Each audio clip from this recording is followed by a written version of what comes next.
காலை வணக்கம். என்னுடைய இனிய சகோதரர், இனிய நண்பர் முத்து சேட் அவர்களின் இல்ல திருமண விழாவிற்கு வருகை தந்திருக்கின்றேன். கடந்த 4 நாட்களாக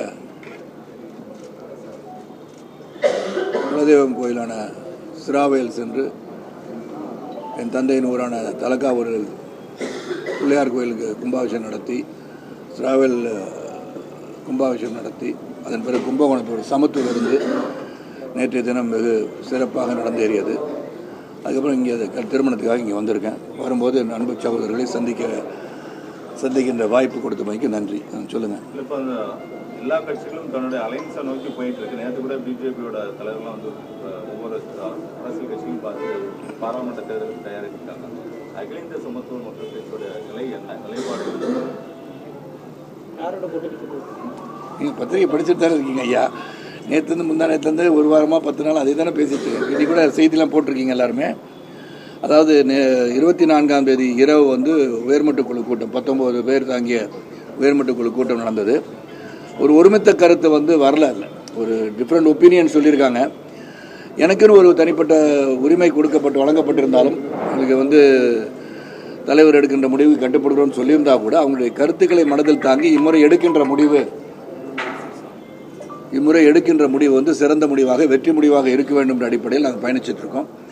ஆனால் இன்னும் ஒரு வாரம் கால தாமதமானாலும் பரவாயில்ல, தீர்க்கமாக முடிவு செய்து எப்படி வந்து இந்த தேர்தலை எதிர்கொள்ளப் போகிறோம், இந்த தேர்தல் வந்து என்ன சாதிக்கப் போகிறோம் இயக்கத்தின் சாதனைகள் பற்றி சொல்கிறேன்.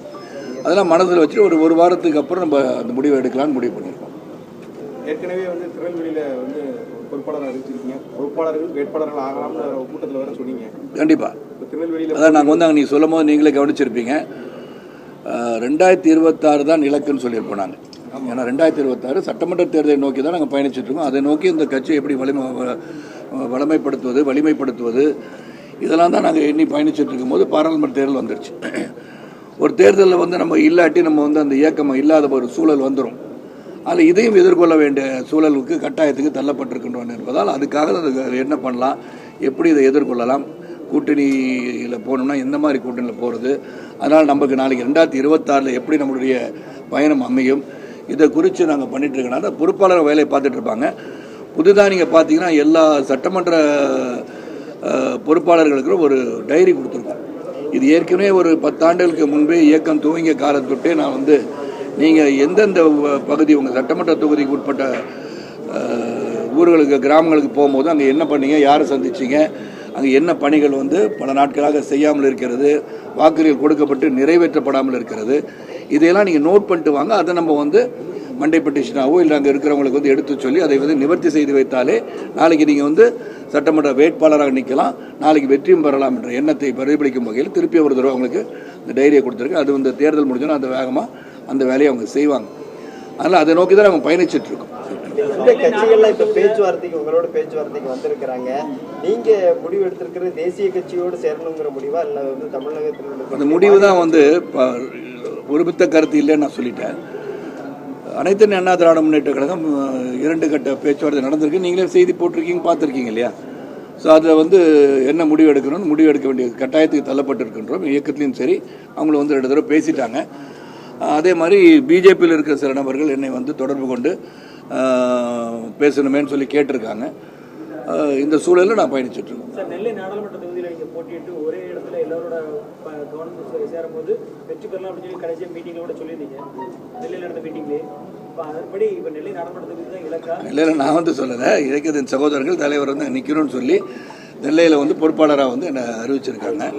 அதனால் வந்து இங்கே நிற்கிறனா இல்லையான்றது முடிவு எடுக்க வேண்டியதும் என்னுடைய முடிவு தான். அது இன்னும் ஒரு வாரத்துக்கு அப்புறம் அந்த முடிவு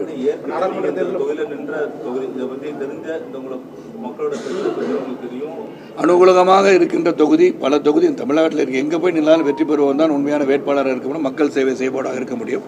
ஆனால் இந்த தொகுதியில் வந்து நிற்பதற்கான வாய்ப்புகள் அதிகமாக இருக்கிறது அப்படின்றது எல்லாரும் இயக்கத்தின் சகோதரர்கள் சொல்லியிருப்பதால் அதை பரிசீலனையில் உள்ளது. நிற்கிறோமா இல்லையான்ற முடிவு வந்து ஒரு வாரத்துக்கு பிறகு எடுக்கப்படும். எத்தனை சீட்ல வந்து போட்டியிடணுங்கிற ஒரு 40 சீட்டில் போட்டியிடலாம், 234 சீட்டில் போட்டியிடலாம் தான் எங்களுக்கெல்லாம் எண்ணம்.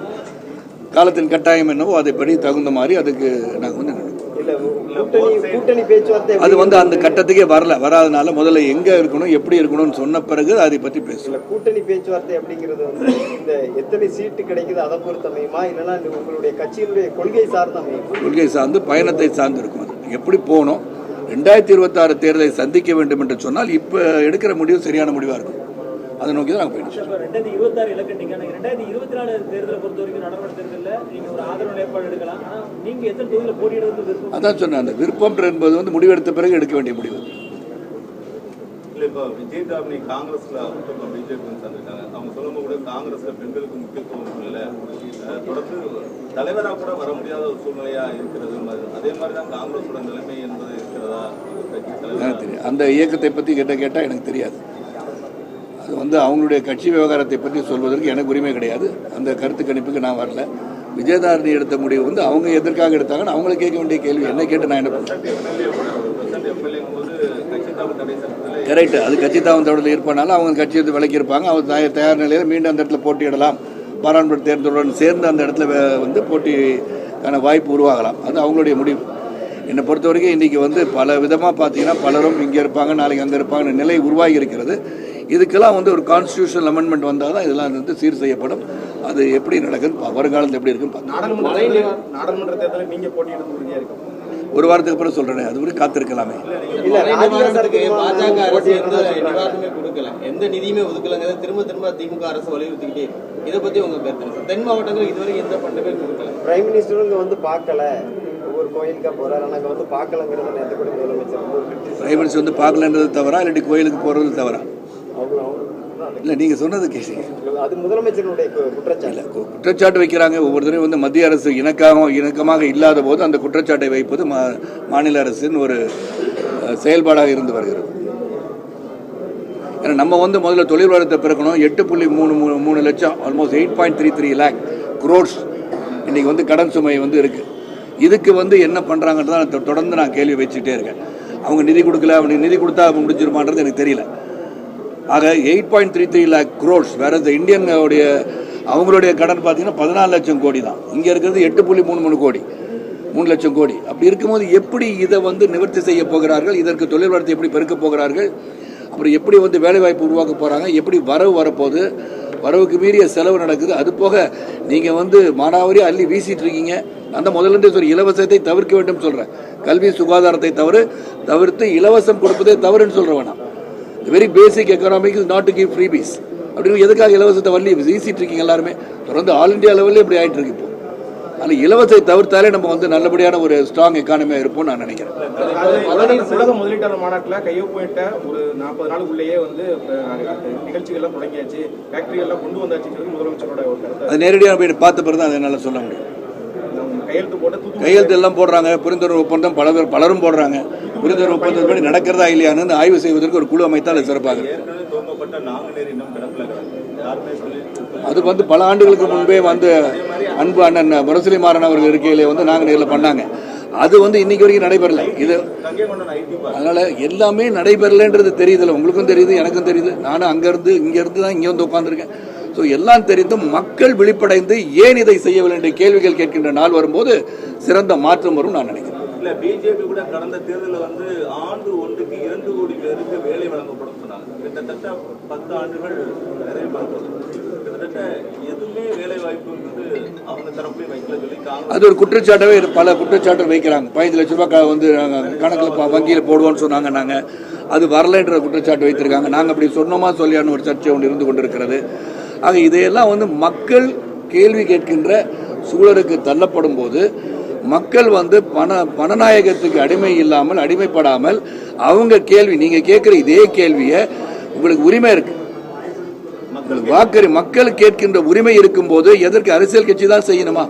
ஏன் நீங்க களத்தில் இறங்கி போராடக்கூடாது என்று கேட்கின்ற கேள்விதான் மக்களுக்கு நான் முன்வைக்கின்றேன். காரணம் நீங்க கேட்கணும்.